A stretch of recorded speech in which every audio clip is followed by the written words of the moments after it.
നമസ്കാരം സാർ. നമസ്കാരം. പാലക്കാട് വോട്ട് പെട്ടിയിലായി കഴിഞ്ഞു. 3 മുന്നണികളും വലിയ പ്രതീക്ഷയിലാണ്.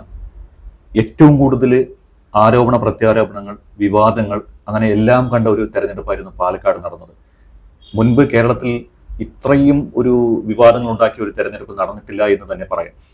സാറിൻ്റെ ഒരു കാൽക്കുലേഷൻ എങ്ങനെയാണ് വോട്ടിംഗ് ശതമാനം നോക്കുമ്പോൾ? വളരെ ശരിയാണ് പറഞ്ഞ കാര്യങ്ങളെല്ലാം. ഇത്രയും വിവാദങ്ങളുണ്ടായ ഒരു ഉപതെരഞ്ഞെടുപ്പ് സമീപകാലത്ത് ഉണ്ടായിട്ടില്ല. 3 പ്രധാനപ്പെട്ട മുന്നണികൾക്കും ശക്തമായ അടിത്തറയുള്ള ഒരു മണ്ഡലമാണ് പാലക്കാട്. ഒരു നഗര സാന്നിധ്യമുണ്ട്.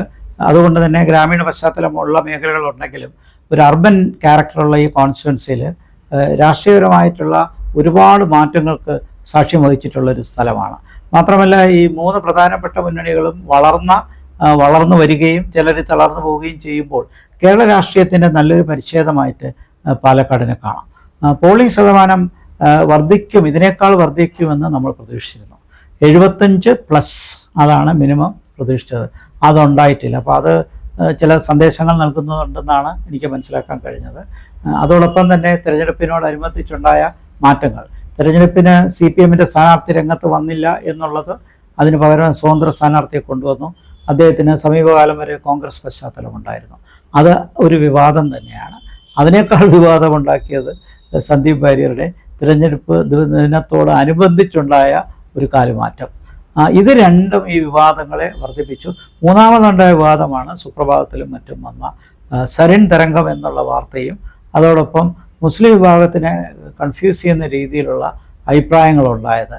ആ അഭിപ്രായങ്ങളിൽ മുസ്ലിം സമുദായത്തിൽ തന്നെ ഒരു വിഭാഗത്തിന് സന്ദീപ് വാര്യരെ പോലെ ഒരാളെ അക്സെപ്റ്റ് ചെയ്യേണ്ട കാര്യമില്ലായിരുന്നു എന്നും, സന്ദീപ് വാര്യർ തിരഞ്ഞെടുപ്പ് രംഗത്തോടനുബന്ധിച്ച് കോൺഗ്രസിലേക്ക് വന്നത് മാത്രമല്ല, വളരെ പെട്ടെന്ന് പാണക്കാട് തങ്ങളെ കാണാനായിട്ട് പോയതും ഒരു വിവാദത്തിന് കാരണമാക്കി. അത് കേരള രാഷ്ട്രീയത്തിൽ രാഷ്ട്രീയ നേതാക്കന്മാർ സമുദായ നേതാക്കന്മാരെ കാണുന്നതിൽ തെറ്റൊന്നുമില്ല. അങ്ങനെ കണ്ട പശ്ചാത്തലമുണ്ട്. പക്ഷെ കാണുമ്പോൾ ഒരു ബാലൻസ് വേണം. ആ ബാലൻസ് ഇല്ലാതെ ഒരു ഭാഗത്തിൽ മാത്രം പോയി കണ്ടത് വിവാദം ഉണ്ടാക്കി. NSSനെയോ SNDPയെയോ ക്രൈസ്തവ വിരോധന്മാരെയോ ഒന്നും കാണാതെ ഒരു ആത്മീയാചാര്യനെ മാത്രം കണ്ടത് വലിയൊരു വിവാദമായി മാറി. അത് കോൺഗ്രസ് അണികളിലും മുസ്ലിം വിഭാഗത്തിലും അഭിപ്രായ വ്യത്യാസം ഉണ്ടാക്കിയിട്ടുണ്ട്.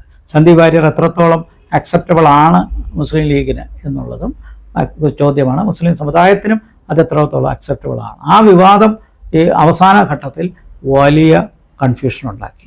പോളിംഗ് ശതമാനം കുറയാൻ ഇത് പ്രധാനപ്പെട്ട കാരണമായി. ഓക്കെ, പോളിംഗ് ശതമാനം കുറഞ്ഞെങ്കിലും 3 മുന്നണികളും വലിയ വിജയപ്രതീക്ഷ പുലർത്തുന്നുണ്ട്. ഇതിൽ ഏറ്റവും കൂടുതൽ BJP ആണ് ജയിക്കുമെന്ന് വലിയൊരു ആത്മവിശ്വാസം പ്രകടിപ്പിക്കുന്നുണ്ട്. സാറിൻ്റെ ഒരു കാഴ്ചപ്പാടിൽ ഏറ്റവും അവസാനത്തെ പോളിംഗ് ട്രെൻഡും ഇതെല്ലാം നോക്കുമ്പോൾ മുൻതൂക്കം ആർക്കായി? തിരഞ്ഞെടുപ്പ് പ്രഖ്യാപിച്ച സമയത്ത് രാഹുൽ മാങ്കൂട്ടത്തിലുണ്ടായിരുന്ന നല്ലൊരു അനുകൂല ഘടകം പിൽക്കാലത്ത് നിലനിർത്തി തന്നെയാണ് പോയത്. ഒരുപക്ഷെ ഈ തിരഞ്ഞെടുപ്പ് നീട്ടിവെച്ചത് BJPക്ക് ഗുണകരമായി വന്നു. ആ നീട്ടിവെച്ച സമയത്ത് ഉണ്ടായ സംഭവ വികാസങ്ങൾ കൂടുതൽ സ്വാധീനിച്ചു എന്നുള്ളതാണ്. അത് അപ്രതീക്ഷിതമായിരുന്നു. അതിൽ BJPക്ക് അനുകൂല ഘടകമായി വന്നത് സന്ദീപ് വാര്യർ ആണ് എന്നുള്ളത് വിനോദാഭാസമായി തോന്നാം. ഒരാൾ പാർട്ടി വിട്ടു പോകുമ്പോൾ ആ പാർട്ടിക്ക് ക്ഷീണമാണ് ഉണ്ടാക്കേണ്ടത്. ഇപ്പോൾ സന്ദീപ് വാര്യർ വന്നപ്പോൾ ഒരു യൂത്ത് കോൺഗ്രസ് നേതാവെങ്കിലും വന്നു, സരിൻ വന്നപ്പോൾ ഒരു യൂത്ത് കോൺഗ്രസ് നേതാവെങ്കിലും വന്നു. പക്ഷേ സന്ദീപ് വാര്യരുടെ കൂടെ ഒരു നേതാവ് വന്നതായി നമ്മൾ കണ്ടില്ല. അതിനേക്കാൾ അപ്പുറം സന്ദീപ് വാര്യർ മുമ്പ് നടത്തിയ പ്രസ്താവനകൾ, അദ്ദേഹം എടുത്ത ശക്തമായ മാധ്യമരംഗത്തെടുത്ത നിലപാടുകളെല്ലാം വളരെ വ്യക്തമായിട്ട് ഒരു അഗ്രസീവ് ഹിന്ദുത്വ ലൈനായിരുന്നു, ആൻറ്റി മുസ്ലിം ലൈനായിരുന്നു. അപ്പോൾ ആ ലൈൻ വളരെ പെട്ടെന്ന് പ്രത്യേകിച്ചൊരു വലിയ സൂചനയൊന്നും നൽകാതെ കാലുമാറുകയും അതിനോടൊപ്പം നേരത്തെ പറഞ്ഞ കാര്യത്തിലുള്ള മുസ്ലിം സമുദായ നേതാക്കന്മാരെ കാണാൻ പോയതുമെല്ലാം വാസ്തവത്തിൽ പ്രതീകാത്മകമായി BJPക്ക് ഗുണം ചെയ്തു എന്ന് കാണാം. കാരണം അതാണ് വളരെ പെട്ടെന്ന് BJP അതിൻ്റെ അഭിപ്രായ വ്യത്യാസങ്ങളൊക്കെ മാറ്റിവെച്ച് എല്ലാവരും ഒറ്റക്കെട്ടായി നിന്ന് RSS വളരെ വളരെ ശക്തമായി കൃഷ്ണകുമാറിനെ പിന്തുണച്ചത്. അപ്പോൾ ആ പിന്തുണ RSSൻ്റെ പ്രവർത്തനത്തിലുണ്ടായ മാറ്റമെല്ലാം നഗരമേഖലയിൽ BJPക്ക് വലിയൊരു മുന്നേറ്റം ഉണ്ടാക്കി. അതാണ് അവിടെ കഴിഞ്ഞ തവണത്തേക്കാൾ പോളിംഗ് ശതമാനം വർദ്ധിച്ചത്. ആ ഇൻഡിക്കേറ്റർ വെച്ച് നോക്കിയാൽ BJP ജയിക്കേണ്ടതാണ്. പക്ഷേ 3 പഞ്ചായത്തുകൾ മറുവശത്തുള്ളത് കൊണ്ട് ആ പഞ്ചായത്തുകളിൽ തീർച്ചയായിട്ടും UDFന് മേൽക്കൈയുണ്ട്. ആ മേൽക്കൈ ഇവിടുന്ന് കിട്ടുന്ന ലീഡിനെ ഓഫ്സെറ്റ് ചെയ്യുന്ന ലീഡാണ് വേണ്ടത്. പക്ഷേ നമ്മൾ കണക്കുകൾ നോക്കുമ്പോൾ പാലക്കാട് മുനിസിപ്പാലിറ്റി നോക്കുമ്പോൾ അവിടെ BJPക്ക് എപ്പോഴും മുൻതൂക്കമുണ്ട്. ഇത്തവണ അവിടെ പോളിംഗ് ശതമാനം കൂടിയിട്ടുണ്ട്. പക്ഷെ മറ്റ് മൂന്ന് പഞ്ചായത്തുകളിലും പോളിംഗ് ശതമാനം കുറവ് വന്നിട്ടുണ്ട്. അപ്പൊ അതാണ് ഒരു സംശയത്തിന് ഇടയാക്കുന്നത്. കോൺഗ്രസിനും ഇന്നലത്തെ അത്ര ആത്മവിശ്വാസം ഇന്നില്ല. അപ്പോൾ BJPക്ക് ഒരു മേൽക്കൈ വന്നിട്ടുണ്ട് എന്നത് സത്യമാണ്. അപ്പോൾ അത് വിജയത്തിലെത്താനുള്ള സാധ്യത എത്രത്തോളം ഉണ്ട്? അതെ, ഈ 3 പഞ്ചായത്തുകളിലും BJP ലീഡ് ചെയ്യുമെന്ന് ഞാൻ കരുതുന്നില്ല. പെരിയാരിൽ ഒരിക്കലുമില്ല. കാരണം പോളിംഗ് ശതമാനം കുറഞ്ഞുവെങ്കിലും UDFന് തന്നെയാണ് അവിടെ ലീഡ് കിട്ടാൻ ചാൻസ് ഉള്ളത്. പിന്നെ കണ്ണാടിയിൽ CPMന് വന്ന ഇറോഷനാണ് 8.30% വോട്ട് കുറവ്. അത് വലിയൊരു വോട്ട് കുറവാണ്. അപ്പോൾ CPMലേക്ക് കിട്ടേണ്ട വോട്ടുകൾ ചെയ്തിട്ടില്ല. പാർട്ടി ചിഹ്നത്തിലല്ലാത്തൊരു എക്സ് കോൺഗ്രസ്സുകാരന് വോട്ട് ചെയ്യാൻ CPM അണികൾ തയ്യാറല്ല എന്നുള്ളതാണ് കാണിക്കുക. അപ്പോൾ CPMന് നല്ല തിരിച്ചടി കണ്ണാടിയിലുണ്ടാകും. അത് കുറച്ചുപേരെങ്കിലും CPMൽ നിന്ന് BJPക്ക് വോട്ട് ചെയ്തിട്ടുണ്ടാകണം.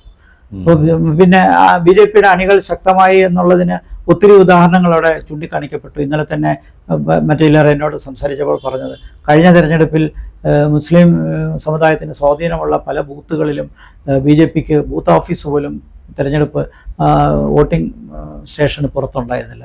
ഇത്തവണ അത് ഉണ്ടായെന്ന് മാത്രമല്ല, BJPയുടെ പോളിംഗ് ബൂത്തുകളിലൊക്കെ നല്ല ആളുകളും ഉണ്ടായിരുന്നു. അപ്പോൾ അത് കാണിക്കുന്നത് BJP കൺസോളിഡേറ്റ് ചെയ്യാൻ ശ്രമിച്ചു. പക്ഷേ എന്നാലും അവിടുത്തെ ഒരു ഡെമോഗ്രാഫിക് ക്യാരക്ടർ നോക്കുമ്പോൾ UDFന് ലീഡ് പെരിയാരിയിൽ ഇപ്പോഴുമുണ്ട്. പോളിംഗ് ശതമാനം വർദ്ധിച്ചില്ല, അത് കുറഞ്ഞു എന്ന് കാണിക്കുന്നത് കഴിഞ്ഞ തവണ ഷാഫിക്ക് കിട്ടിയ ലീഡ് അവിടെ ഇത്തവണ രാഹുലിനുണ്ടാവില്ല. ലീഡുണ്ടാകും, പക്ഷെ ഗണ്യമല്ല.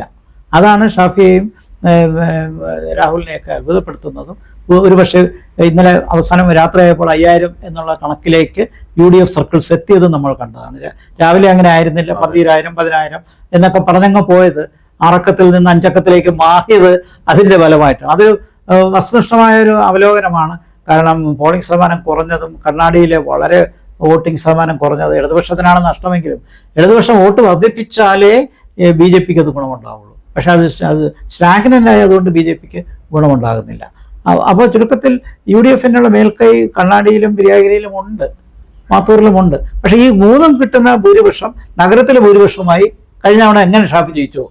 അപ്പോൾ ആ ഒരു കണ്ടക്സ്റ്റിൽ നഗരത്തിൽ നിന്ന് വലിയ ഭൂരിപക്ഷമാണ് കിട്ടുന്നത് BJPക്ക് എങ്കിൽ അതൊരു പക്ഷേ BJPക്ക് ഗുണകരമായിട്ട് വരും. പക്ഷേ മറിച്ച് പഞ്ചായത്തുകളിലുള്ള ഭൂരിപക്ഷം താരതമ്യേന മോശമല്ലാതിരിക്കുകയും നഗരത്തിലെ ഭൂരിപക്ഷം BJPക്ക് വലുതായിട്ട് വരാതിരിക്കുകയും ചെയ്യുകയാണെങ്കിൽ രാഹുലിന് ജയിക്കാൻ സാധ്യതയാണ്. പൊതുവിൽ ഈ ലോക്സഭയിൽ അസംബ്ലി മണ്ഡലത്തിൽ, പാലക്കാട് അസംബ്ലി മണ്ഡലത്തിൽ UDFനൊരു മേൽക്കൈയുള്ള രാഷ്ട്രീയ സാഹചര്യമാണ് 2019 കണ്ടത്, 2021 ലോക്സഭാ അസംബ്ലി തെരഞ്ഞെടുപ്പിലും കണ്ടത്, 24 ലോക്സഭാ തെരഞ്ഞെടുപ്പിലും കണ്ടത്, ഇനിയിപ്പോൾ വരാൻ പോകുന്നത്. അപ്പോൾ ചുരുക്കത്തിൽ UDFനൊരു മേൽക്കൈ ഉണ്ട്. അപ്പോൾ ആ മേൽക്കൈ ഇപ്പോഴും നിലനിൽക്കുമ്പോൾ വലിയ ഭൂരിപക്ഷം പ്രതീക്ഷിച്ച് ശ്രീധരനായതുകൊണ്ടാണ്, മെട്രോമാൻ ശ്രീധരനായതുകൊണ്ടാണ് ഷാഫിക്ക് ഇത്രയും വോട്ട് കുറവ്. ഞാൻ അന്നേ പറയുമായിരുന്നു, രണ്ടുപേരും വ്യത്യസ്തമാണ്. ഷാഫിയല്ല രാഹുൽ, ശ്രീധരനല്ല കൃഷ്ണകുമാർ.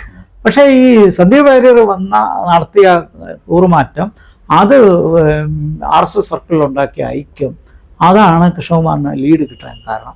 ആ സാഹചര്യം. പിന്നെ മാത്രമല്ല, പ്രാദേശിക സ്ഥാനാർത്ഥി എന്നുള്ള നിലയിൽ, ലോക്കൽ കാൻഡിഡേറ്റ് എന്നുള്ള നിലയിൽ കൃഷ്ണകുമാറിന് പ്രത്യേക ഒരു അടുപ്പം രാഹുൽ മാങ്കൂട്ടത്തിനുള്ളതിനേക്കാൾ പ്രാദേശിക രംഗത്തുണ്ട്. അത് നിലനിർത്താൻ ആ നഗരമേഖലയിൽ അദ്ദേഹത്തിന് കഴിഞ്ഞിട്ടുണ്ട്. അതുകൊണ്ട് സംശയമില്ല, മുനിസിപ്പാലിറ്റി BJP നന്നായിട്ട് ലീഡ് ചെയ്യും. പക്ഷെ അതിനെ ഓഫ്സെറ്റ് ചെയ്യുന്ന ലീഡ് അപ്പുറത്ത് വരണം. അത് ഇപ്പോൾ ചുരുക്കത്തിൽ രാഹുലിൻ്റെ ഭൂരിപക്ഷം വളരെ കുറഞ്ഞൊരു നേരിയ ഭൂരിപക്ഷത്തിൽ മാത്രമേ കോൺഗ്രസിന് ജയിക്കാൻ പറ്റുള്ളൂ എന്നുള്ളൊരവസ്ഥയിലാണ് നിൽക്കുന്നത്. ഭൂരിപക്ഷം കുറഞ്ഞു കഴിഞ്ഞാലും മാങ്കൂട്ടത്തിൽ ജയിക്കുമെന്നുള്ള ചെറിയ 40,000 അടിയൊഴുക്കുകളൊന്നും സംഭവിക്കാൻ, ഇതാണ് പറഞ്ഞതൊക്കെയാണ് അടിയൊഴുക്കുകൾ. ഈ അടിയൊഴുക്കുകൾ വന്നത് ആണ് നമ്മൾ സംസാരിച്ചത്. അപ്പൊ അതിനകത്ത് RSS ശരിക്കും പ്രവർത്തിച്ചിട്ടുണ്ട്, അടിത്തട്ടിൽ നന്നായി പ്രവർത്തിച്ചിട്ടുണ്ട് പറഞ്ഞു. അതൊരു വലിയൊരു അടിയൊഴുക്കായി BJPക്ക് സാധ്യത കൂട്ടിയിട്ടുണ്ട്. അത് വിജയത്തിലെത്തില്ല. പ്രത്യേകിച്ച് പഞ്ചായത്ത് മേഖലയിൽ അത് വിജയത്തിലെത്തില്ല. പിന്നെ നമുക്ക് കാണാൻ പറ്റാത്തൊരു അടിയൊഴുക്ക്, ഒന്ന് ക്രൈസ്തവ വിഭാഗം കുറച്ചുപേരെ ഉള്ളെങ്കിലും, ഒരു 10,000 വോട്ടേഴ്സേ ഉള്ളെങ്കിലും അത് BJPക്ക് എത്രത്തോളം നേടാൻ കഴിഞ്ഞു. 2, കോൺഗ്രസിനകത്തുള്ള ഹിന്ദു വിഭാഗത്തിലുള്ള വിശ്വസിക്കുന്ന ആൾക്കാർ ഈ സന്ദീപ് വാര്യരുടെ ഈ രാഷ്ട്രീയ മാറ്റവും മറ്റും എങ്ങനെ വീക്ഷിക്കുന്നു, അത് അവരെ ഒരുപക്ഷെ പോളിംഗിലേക്ക് എത്തിക്കാതിരിക്കാനോ മറിച്ച് BJPക്ക് വോട്ട് ചെയ്യാനോ കാരണമാക്കിയോ? ഇത് രണ്ടുമാണ്. എന്തായാലും CPM 2ാം സ്ഥാനത്ത് വരുന്ന പ്രശ്നമില്ല. ഇടതുപക്ഷം 2ാം സ്ഥാനത്ത് വരുന്ന പ്രശ്നമില്ല, 3ാം സ്ഥാനത്തേ വരത്തുള്ളൂ. കാരണം ഈ കാണിച്ച കുഴപ്പങ്ങൾക്കെല്ലാം ഏറ്റവും നെഗറ്റീവ് ഫാക്ടർ ഏറ്റുവാങ്ങുന്നത് ഒന്ന് ഇടതുപക്ഷം തന്നെയാണ്. ഈ സന്ദീപ് വാര്യരുടെ കോൺട്രവേഴ്സി ഇല്ലായിരുന്നെങ്കിൽ രാഹുൽ മാങ്കൂട്ടത്തിന് വലിയൊരു വിജയം ഉണ്ടാക്കുമായിരുന്നു. പിന്നെ ഈ പത്രത്തിൽ വന്ന പരസ്യവും CPM വല്ലാതെ കുഴപ്പിച്ചു. അപ്പോൾ ആശയക്കുഴപ്പം ഏറ്റവും കൂടുതൽ LDFനാണ്. BJPക്ക് അത്ര ആശയക്കുഴപ്പം ഉണ്ടായില്ല. അവരെടുത്ത നിലപാടിൽ തന്നെ അവസാനം വരെ നിന്നു എന്നുള്ളതാണ്. കോൺഗ്രസിനകത്ത് കുഴപ്പമുണ്ടായത് ഇത്തരം മാറ്റങ്ങളാണ്. തിരഞ്ഞെടുപ്പ് കഴിഞ്ഞാണ് ഇയാൾ വന്നിരുന്നെങ്കിൽ ഇത്രയും പ്രശ്നമില്ലായിരുന്നു. അത് മാത്രമല്ല, വന്നതിന് ശേഷവും സന്ദീപ് വാര്യർ പറഞ്ഞു ഞാൻ RSSൽ തന്നെ വിശ്വസിക്കുന്നുണ്ട്. അപ്പോൾ RSSൽ വിശ്വസിക്കുന്നുണ്ടെന്ന് പറയുമ്പോൾ അത് പ്രത്യേകിച്ച് സന്ദീപ് വാര്യരുടെ പശ്ചാത്തലം വെച്ച് നോക്കുമ്പോൾ കഴിഞ്ഞ തവണ ഷാഫിക്ക് വോട്ട് ചെയ്ത ന്യൂനപക്ഷ വിഭാഗങ്ങൾ ഇപ്പോഴതിനെ എങ്ങനെ കാണുന്നു? ഈ അടിയൊഴുക്ക് നമ്മൾ ഭയപ്പെടണം.